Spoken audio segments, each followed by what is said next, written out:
Nawasak ang mga struktura ng ilang beach resort sa Zambales matapos mauka ang kinatatayuan nilang pwesto sa dalampasigan kahit walang bagyo. Ang kanilang sinisisi, dredging o pagkuha umano ng buhangin ng ilang barko tuwing gabi. Ang tugon ng munisipyo sa pagtutok ni Oscar Oida. Gibang-gibang mga istruktura ng mga resort dito sa Barangay Liwliwa sa San Felipe, Zambales ang dinatnan namin kaninang umaga. Ang gusaling ito, itinali na lang para di tuluyang mabuwal. Ayon sa resort owner na si Erwin, mangyak-ngyak umano siya nang tangayin ng alon ang aabot sa 7 cottage na kapapatayo lang niya. Ang bilis. Kumbaga in a matter of 3 hours ang kinakain 10 meters. Patras. Kinain na ng dagat yan. Target daw sana niyang mag-opening ng resort ngayong Agosto, pero mukhang mauudlot pa raw ito.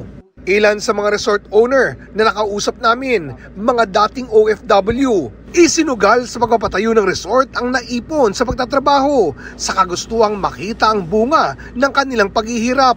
Pero ang pangarap gumuho sa isang iglap. 45 years na sa abroad.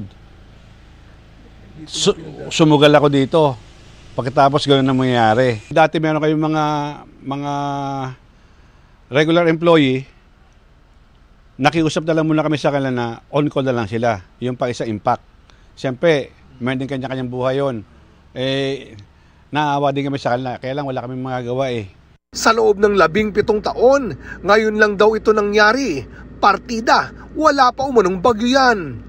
Ang sinisisi ng mga taga rito. Dredging kasi ilang barko yan tuwing gabi ang kinukuha dyan na puno yung buhangin. Siyempre lumalalim yan. Ang alam ko 40 meters yung lalim yan eh. Natural pagka yan ay kinunan mo tapos umalon, kukunin yan, pupunan yon. 24/7, 2 taon. Ganyan na ginawa. After that, yun na. Ayan na, gumano niya. Yung dati naming beach front namin na yung bang namin ng mga 70 meters, ngayon 10 meters na lang. Batuhan pa. Ayon sa mayor ng San Felipe, tanging mga eksperto lang daw ang makakapagsabi kung ano ang sanhi nito. Pero kung siya raw ang tatanungin, dapat daw tandaan na dati naman talagang bahagi ng karagatan ang nasabing barangay. At kaya lang umano nagkalupa dito ay bunsod ng akrisyon at buhanging binagsak sa lugar sa pagputok ng bulkang Pinatubo. Sa aking pananaw, ang action ng sea is a continuous erosion and accretion.